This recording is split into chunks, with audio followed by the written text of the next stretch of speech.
Los Angeles, early 1942. George Takei was 5 years old. He had just woken up. That morning, my father came into our bedroom, dressed us hurriedly, and told us to wait in the living room while he and our mother did some last-minute packing in their bedroom. Takei's brother Henry was 4. His sister Nancy was a toddler. There was nothing to do in the living room, so we stood by the front window, just gazing out at the neighborhood. Suddenly, we saw 2 soldiers marching up our driveway. They carried rifles with shiny bayonets on them. They stomped up the steps onto the porch, and then with their fists began banging on our front door. Henry and I were frozen. We were paralyzed with fear. My father came running out of his bedroom, answered the door, and they pointed the bayonets at my father. They told him, our father, to move your family out. Takei's father, Norman, gave George and Henry each a small box tied with twine to carry. Norman himself lifted 2 heavy suitcases. And we followed him out down the steps and onto the driveway and waited for our mother to come out. Norman told the children that they were going on a long holiday, which was why they needed so many bags. His wife, Fumiko, was dressing Nancy. When she finally came out, she had our baby sister in one arm, a huge, heavy-looking duffel bag in the other, and tears were streaming down her cheeks. Outside their home was a truck filled with other Japanese Americans. We were put on that truck, driven downtown to the Buddhist temple, and we saw hordes of other Japanese American families and their luggages on the sidewalk there, and a long row of buses. We were loaded onto those buses, and this caravan of buses drove us out to Santa Anita racetrack in the outskirts of Los Angeles. During the Second World War, around 120,000 people of Japanese American descent were imprisoned without trial in the United States, solely on grounds of their race. George Takei was about to become one of them, and the fight for recognition would shape the rest of his life.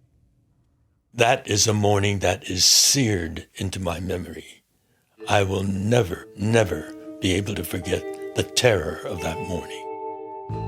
I'm Helena Bonham Carter, and for BBC Radio 4, this is History's Secret Heroes. True stories of deception, acts of resistance, and courage from World War II.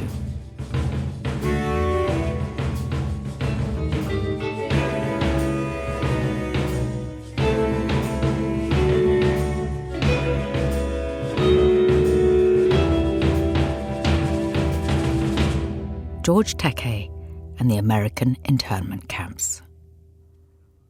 7:55 a.m. on the 7th of December, 1941. Japanese aircraft attacked the American naval base at Pearl Harbour in Oahu, Hawaii.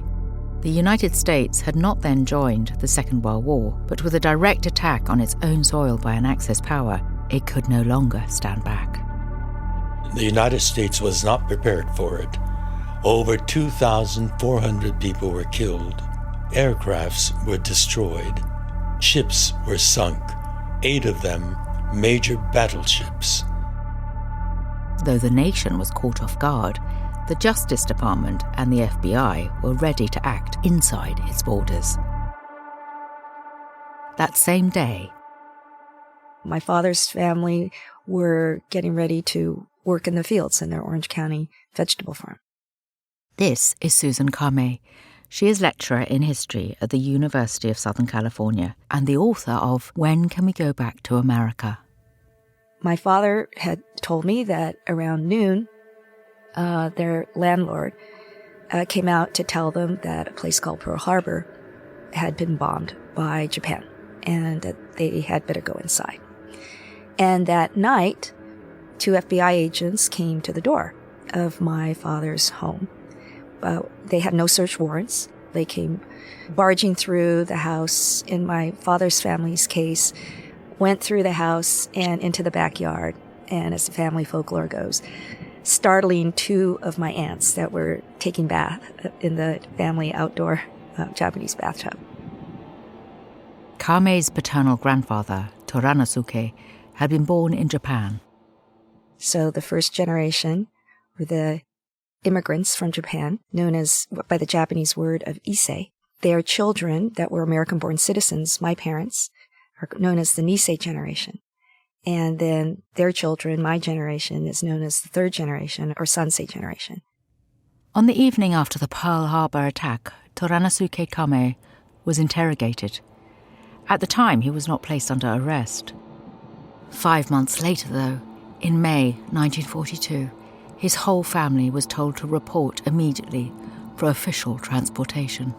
My father's family had several acres of celery that were ready to harvest. So what farmers had to make the decision, it didn't pay for them to sell their crops. It also didn't pay for them to plow them under. And so many of the farmers had to just live with the realization that their entire life's efforts were going to be left behind, that they would lose everything. The Kamei family were taken to the Poston Relocation Center in Arizona. Among them was Susan's father, Hiroshi, then 14 years old. Around the same time, Susan's mother, Tammy's family, was sent to another assembly center. Meanwhile, George Takei and his family reached the Santa Anita Park racecourse on the outskirts of Los Angeles. We were unloaded, herded over to the stable area, and each family was assigned a horse stall to sleep in. The ground was skittering with insects. The strong stench of horse manure, fresh raw horse manure, was pungent. Norman and Fumiko Takei tried not to show their feelings to their children. For them, being forced to sleep in a stable was painful and humiliating. But Henry and I were excited. They told us the horsies used to sleep here. We're going to sleep where the horsies sleep. While the attack on Pearl Harbour was the catalyst for the internment of Japanese Americans, anti-Japanese sentiment had been growing for decades. The FBI had already pre-identified about 2,000 of these Issei men who were the community leaders in the Japanese American communities on the West Coast, and in particular within the state of California. And they had already created a series of lists, and they assembled these lists based on names they saw in the newspapers, flyers on bulletin boards of community activities. And so they categorized the names of these Issei community leaders, who were by definition men, into A, B, and C, into how threatening they thought they would be, how likely they would be to be loyal to Japan in the event of war. Colonel Frank Knox, the Secretary of the Navy, had been calling for the internment of Japanese Americans from as early as 1933. At the beginning of 1942, there was no evidence to support his assertion that Japanese Americans were forming a fifth column, a group to undermine the nation from within. Yet the idea captured the imaginations of politicians and the public. False information spread fast. There were reports of the FBI overhearing Japanese submarines sending radio signals to Japanese American fishermen. It was not true. But rumours like these, repeated in newspaper editorials and on the radio, created an illusion of a whole community within the United States acting together as an enemy. There's this drumbeat of insistence that being of the same race as the enemy makes you also the enemy. In February 1942, Lieutenant General John L. DeWitt reported to President Franklin D. Roosevelt that no sabotage by Japanese Americans had yet been detected. Even so, he recommended that all people of Japanese heritage, including American citizens, should be removed from the West Coast states of California, Oregon, Washington, and Alaska. during just really those few weeks, there was this incredible momentum that just became unstoppable in terms of the political will. Days later, President Roosevelt signed Executive Order 9066. This order gave the military the power to declare certain regions military areas. Along with federal authorities, the military was then able to remove any and all persons they chose from those areas without trial or hearing. In practice, this order was directed at the entire Japanese American community. Another executive order, 9102, signed in March 1942, established the War Relocation Authority. It organised 10 internment camps across the United States. Some Japanese Americans resisted internment. The cases of some, such as Fred Korematsu and Gordon Hirabayashi, reached the Supreme Court. Both men were imprisoned. They would become symbols of resistance. The Takei family lived in the stables for 4 months. Finally, they were removed and put on a train. Norman and Fumiko told their children this was the next leg of their holiday. Henry and I were jumping with joy. We were really going to the country for our vacation and a train trip to boot. We'd never been on a train before, so we were really excited about that. As Takei ran up and down the aisles of the train, he wondered why the grown-ups looked so sad. Some were in tears. We're supposed to be going on a vacation, and we had 2 soldiers at both ends of each car, and I thought this was the way we went on train trips, soldiers on both sides. Eventually, the train arrived in Arkansas. The Japanese Americans were taken to Camp Rua, an internment camp surrounded by barbed wire fences. Camp Rua was barely habitable. The plumbing was unfinished. Many rooms had no beds. The dense vegetation and boggy soil around the camp attracted swarms of mosquitoes. Many internees became depressed. Some attempted to take their own lives. Norman Takei became a block manager. He spent a lot of time informally counselling distressed individuals and families. My father had a lot of Japanese philosophy. They have the concept of gaman, which means persevere, to be strong. But he understood that word more deeply. He said, under harsh circumstances, we have to be able to find the beauty of life. That survival means to have reason to survive. I began school in Rower, a real school, in a black tar paper barrack. And there was an American flag hanging at the front of the classroom. And on the first morning, the teacher said, we're going to begin every morning with the Pledge of Allegiance to the flag. The question of allegiance was soon brought into sharp focus.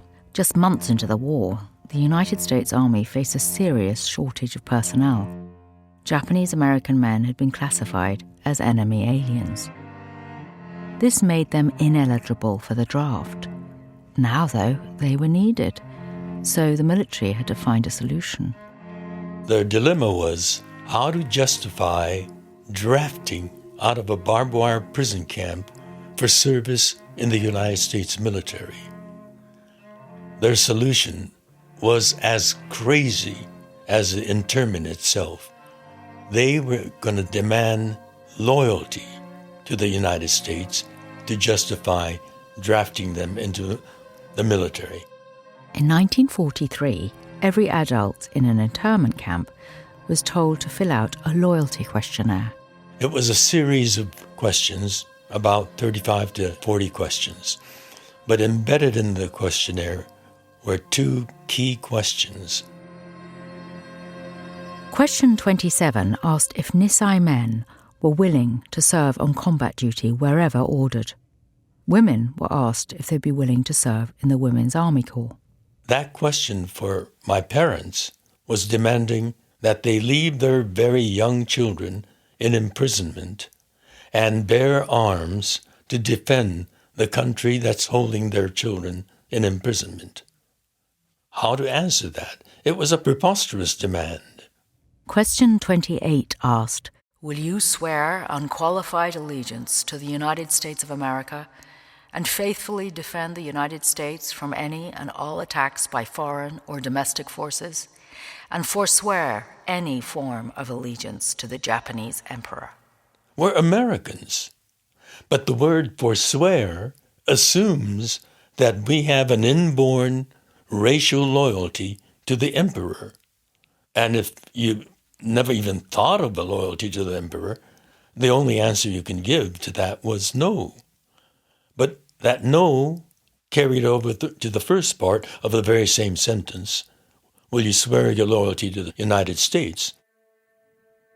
Norman Takei had been born in Japan, but immigrated to the United States as a teenager. Fumiko had been born in California and studied in Japan before returning to the United States. The family had no loyalty to Emperor Hirohito. From their current position as prisoners, though, they felt they could not swear loyalty to the United States. The only way my parents could answer truthfully was no. And because of those two no's, they were categorized as disloyal. Some Nisei people were willing to answer yes to these questions. The men who did were drafted into the 100 and 442nd Infantry Regiments of the United States Army. The latter was sent to fight in some of the bloodiest battles in Europe and became the most decorated regiment in American military history. When the Takei family answered no to both questions, the consequences were swift and dramatic. And so we had to be moved again from Rohr in Arkansas in the swamps to Northern California, right on the Oregon border, to Tule Lake. And in further irrationality, Tule Lake became the most militarized of the camps. Camp Tule Lake was designated a segregation center. This was a special type of camp for those considered disloyal. It was a maximum security facility surrounded by a double row of barbed wire 8 feet high. The perimeter was guarded by tanks and by 1,000 military policemen. It was the worst camp of them all. Most camps had anywhere from 6,000 to about 11,000 people. Tule Lake had 18,000 people crammed into that huge camp. And they got people who had construction experience, internees, to build their own jailhouse. On the 1st of November 1943, a crowd of 5,000 to 10,000 internees gathered to protest against the conditions at the camp. This protest was termed a riot and was used as a pretext for the United States Army to occupy the camp. Soldiers rampaged through the camp, firing tear gas. Machine guns were trained on children. Showing any resistance was a huge risk for internees. And I remember some nights, somebody from our barrack being dragged out, and his wife or mother or children wailing, "Don't take him away! Don't, Daddy! He's innocent. He didn't do that." And they take him away and put him in the stockade. In 1944, Congress passed the Renunciation Act.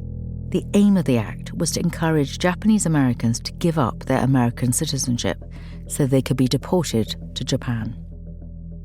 The carrot they were offered was that doing so would allow them to leave their internment camps. Takei's family was faced with a decision: stay in the horrific conditions of Camp Tule Lake or leave for an unknown life in a country they barely knew. The irony was that the barbed wire fences that confined us also protected us from the menace outside. And all my mother wanted to do was to protect her family, keep her family safe. And she renounced her citizenship. Fumiko Takei did not fully understand the political situation. She assumed it would be hard for the United States government to remove people like her. Yet as soon as she renounced her citizenship, she learned that she was to be sent to Japan as part of a prisoner swap deal. Immediately, she regretted her decision. Norman feared that the whole family would be forced to go to Japan with her. Attorney Wayne Collins had been working with Ernest Bessig of the American Civil Liberties Union, or ACLU. Bessig began to sound the alarm about the conditions at Camp Tule Lake, but among his bosses at the National Office, there was concern that their organisation would be seen as obstructing the war effort. As a result, the leadership of the ACLU forbade him to intervene directly. Instead, then, Bessig supported Wayne Collins in taking up the cases of Japanese-American internees, independently of the ACLU. And he took on the plight of people like my mother.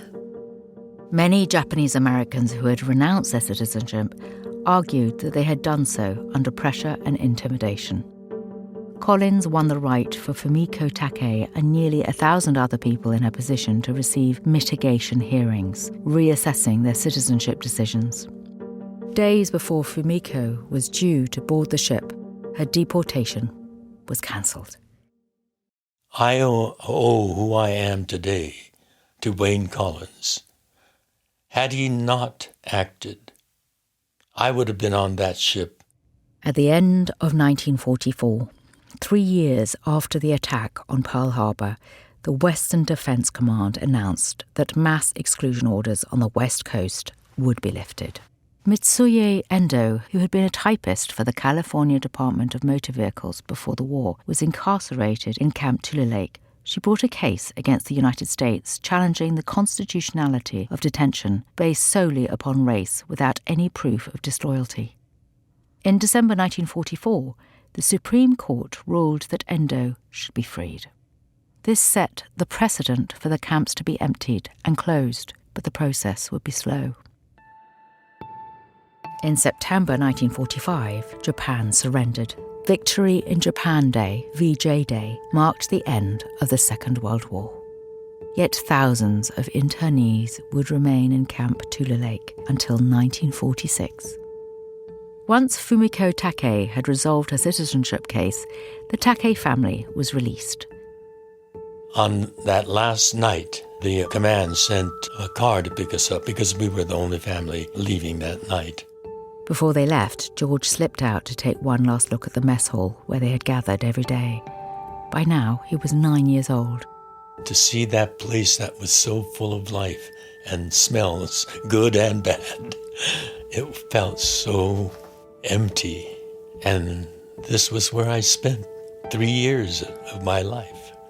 It was where I saw movies, and that's where they had teenage dances, and I heard the big band sound, Benny Goodman and Tommy Dorsey sounds wafting over the night air after my mother put us to sleep.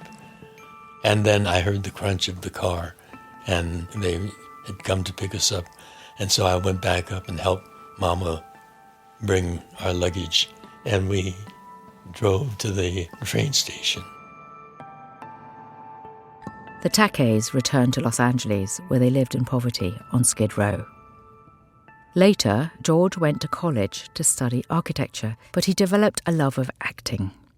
In 1966, he won the role that would make him famous across the world when he was cast as Hikaru Sulu in Star Trek. Susan Kamei's parents and grandparents said very little about the events of the war.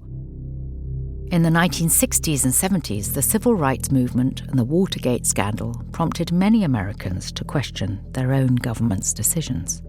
The Vietnam War raised questions about its treatments of Asian Americans in the past. The Nisei, who were teenagers, young adults, that started to question, well, what happened to me here and what was going on? Awareness among the community started to generate attention that, well, we should address this. As part of the redress campaign, Susan Kamei and George Takei began to speak out about the horrors their families had been subjected to during their internment.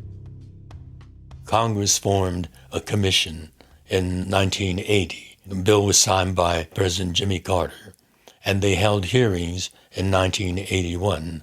And there I testified based on my childhood memories, but also what I learned from my father as a teenager. The commission produced a report which attributed the incarceration to three things.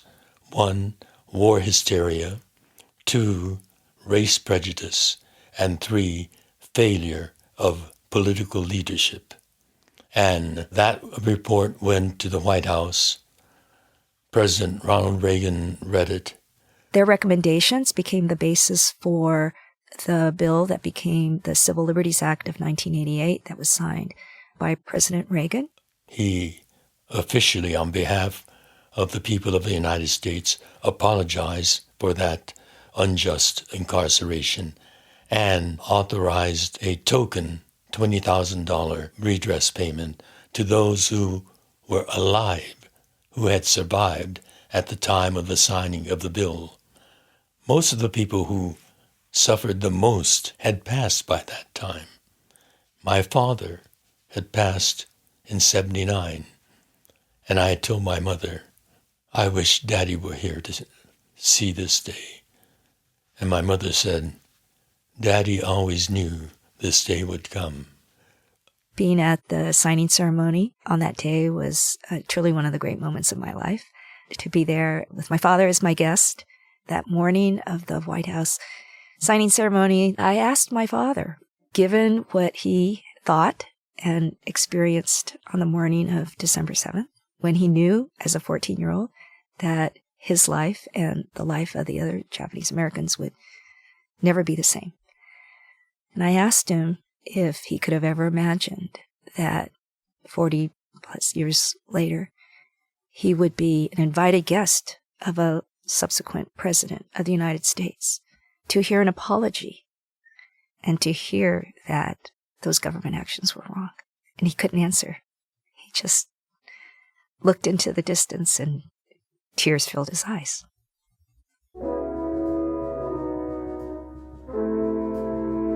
Next time on History's Secret Heroes, the identity of one of the Second World War's most successful double agents is finally revealed.